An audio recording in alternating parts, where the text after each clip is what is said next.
I must have been 7 or 8 when my mom told me that I was a goat, in quotes. She started calling me a girl of all talent. So before even Messi and Ronaldo, don't show them this video.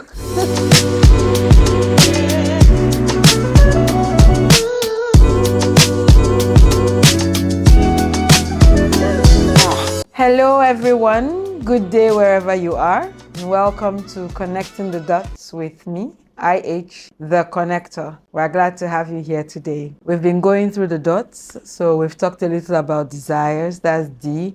We've spoken a little about opportunities. Of course, these things will come up again and again as we are going through, as we're walking along. So it's not like those are chapters that are closed. No, they are not closed at all.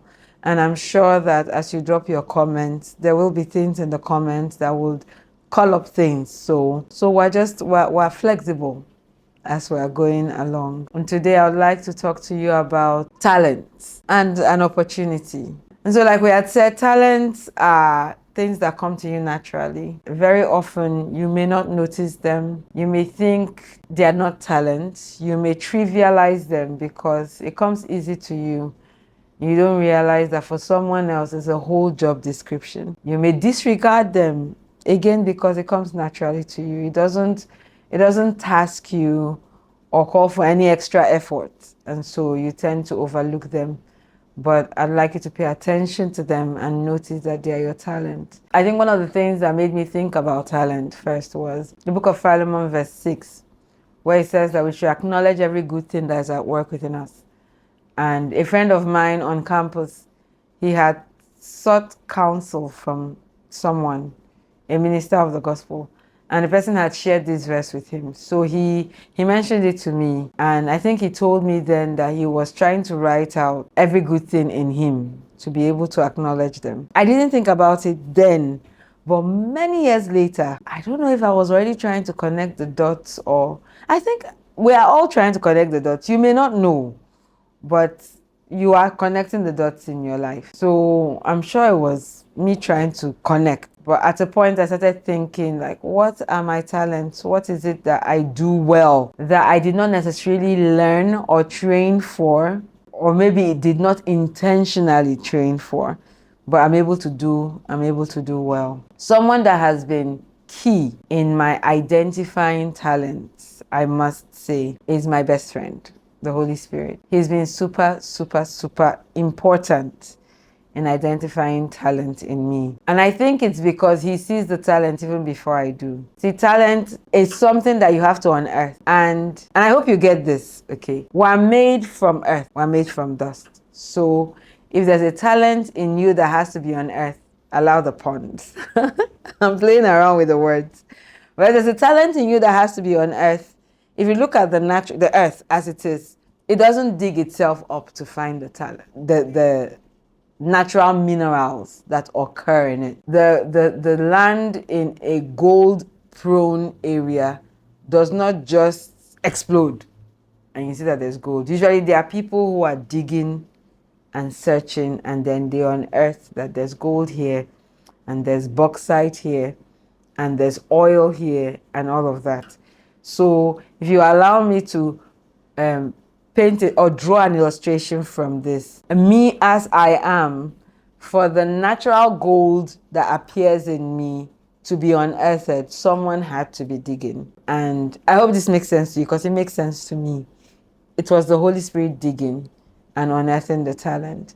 And I see it that way because there are many things that I could do, but like I said, we don't really notice. We trivialize. It comes naturally. It's easy.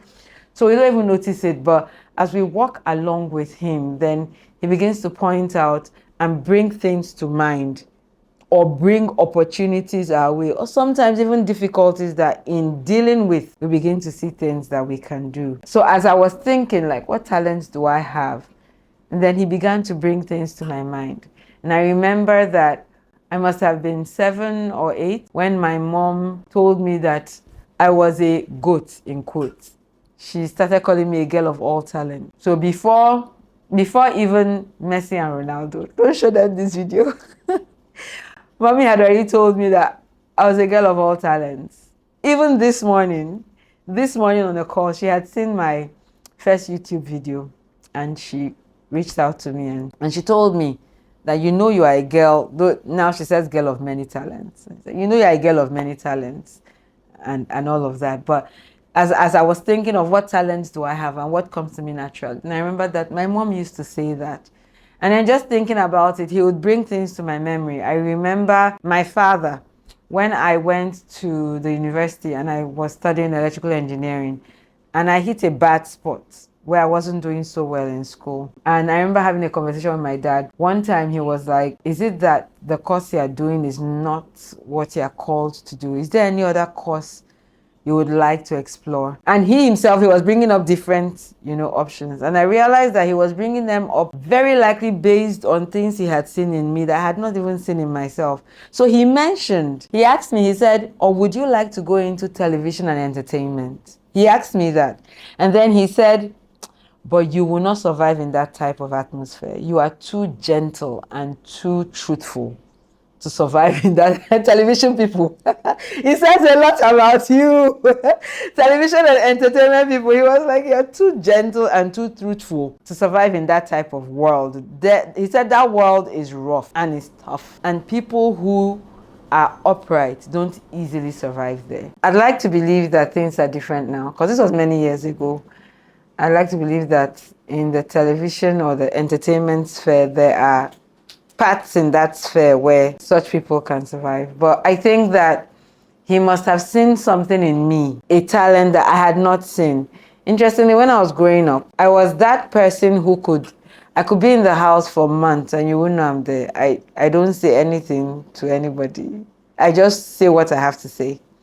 I never saw myself as someone who even speak publicly. I didn't see it coming. But like I'm saying, as I thought about like what talents do I have, and then these things started coming to remembrance. And I don't take it for granted that I remember them. Jesus told his apostles that the Holy Spirit will come and he will bring to your memory all things whatsoever that I have taught you. So as these things came to my memory, I don't take it for granted, but these were ways that I began to identify things that were possible talents and came naturally to me that I may not even have noticed at first. I used to think that I was going to be a very boring person. It was one of my the things we can worry about when we're young is crazy. I've worried about the shape of my nose. I've worried about different things. So I used to be worried that I'll be very boring. I used to say that, hey, so which person will see me and say, I want to spend the rest of my life with you? Like, I'm such a boring person. That's what I thought. So I remember when I was getting ready for my wedding and I was having a chat with my younger brother while we were moving around doing stuff. I don't remember what I told him, and he may not remember this, but I remember that day I told him something and he laughed, and then he told me, you're a very fun person to be with. It was an eye-opener for me. I did not consider myself a fun person to be with. I remember my big brother sitting me down a few years ago. We're having a conversation about where do you want to go and what do you want to do. And then he told me that you're very intelligent. And my big brother is one of the smartest people I know. He received awards nationally for his exam results in certain exams in his school. And so he's super smart. If I call the company he works with now, you know how smart he is, but I don't think he'll want me to say it, so I'm not going to say it. But when he told me, you are a very intelligent person, I remember that. I remember my big sister telling me, you are very organized. These are all things that I did not know about myself. Apart from the fact that we grew up together, at a point I got to live with her for about 2 years in her own house. And she told me one time, I had missed out on something. After I left her, I was living on my own. I had missed out on something. And I was telling her about that thing. And then she told me that I find that very surprising because the you that I know is very organized. So I'm surprised that you missed out on this thing. But that stood out to me. I remember my younger sister telling me that you are the Chimamanda that we know. You are the one that we know. You are the one that we celebrate as our storyteller. I didn't know any of those things about myself. But as I thought, What are my talents? What comes naturally to me? What do I do without sweat? Then all these things started coming to my memory. And I do not take it for granted that it's the person of the Holy Spirit unearthing these talents in these memories that he gave me, bringing all these things to mind. And I am working in a lot of those things now. I'm sitting before you, true to what my father had seen. I'm doing so many different things, true to what my mom had said. I'm writing, true to what my younger sister said. I organize events, true to what my big sister said. I make people laugh.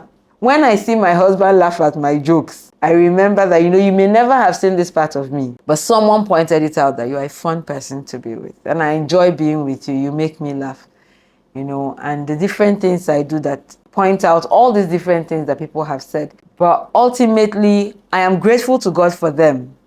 I will never neutralize or trivialize the effect that these people, and I have a whole series I'm going to do on special people, because there are people that God has blessed me with that are special. I don't trivialize that. Bigger than that is the person who even gave me the mind to pick on these things in these conversations and see that these are things that are talents and occur naturally to me. And today, I want to introduce you to the person of the Holy Spirit. He's that person that ties it all together. He's that person that brought all these things to my memory. And I want to give you an opportunity to have him in your life. There's so much that you can do.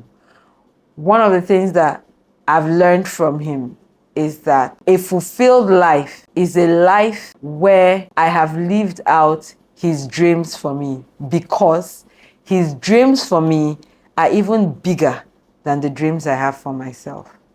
Sitting behind this camera today to talk to you, it wasn't my dream for me, but I've realized that it was his dream for me.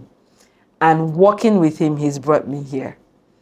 And I will be unfair to you. I will be stealing from you if I don't offer you the opportunity to connect with this person that is making me great, that is making me beautiful, that is connecting my dots. And so today I want to give you an opportunity to come into a relationship with the Holy Spirit. It starts by entering a relationship with his son, Jesus Christ. I know that someone will say, you don't have some crossover appeal. We're not all Christians watching your show. I know that. And I'm not trying to turn off anybody who is here who does not have the faith that I have. But I will not be my authentic and true self if I don't tell you about the motor on which I run and the person that drives me. I will be hiding the most authentic part of me from you if I hide him from you. It will be grossly unfair to you. You have to know what has brought me here. You have to know who drives me. You have to know how I am able to identify the desires, how my eyes are open to opportunities, how I'm able to see the talents that I have, and how I'm even able to use skills that at a point I did not even want to think about. Skills that may have burnt me in the past, but now I'm able to use them. How are all these things coming together? If I don't show him to you, then I've stolen something from you, and it's a lie. And I cannot show you a lie. And so you may not be a Christian. I pray that he reveals himself to you and that you begin to see for yourself how important he is. If you are a Christian and you are not walking with him, then like my people will say, you are standing on a very long thing. You are missing out. I offer you an opportunity today to walk with him, to grow a friendship and a relationship with him. And it's as simple as talking with him. Just tell him, I've heard about you. I'd like to meet you. It's that simple, really. I don't have to give you some lines. And I believe, I pray that he'll reveal himself to you. I'm going to end on that note. Thank you for being here. I hope you will stay with me. I hope that you will stay and tune into the next episode. Until next time, thank you again and bye-bye.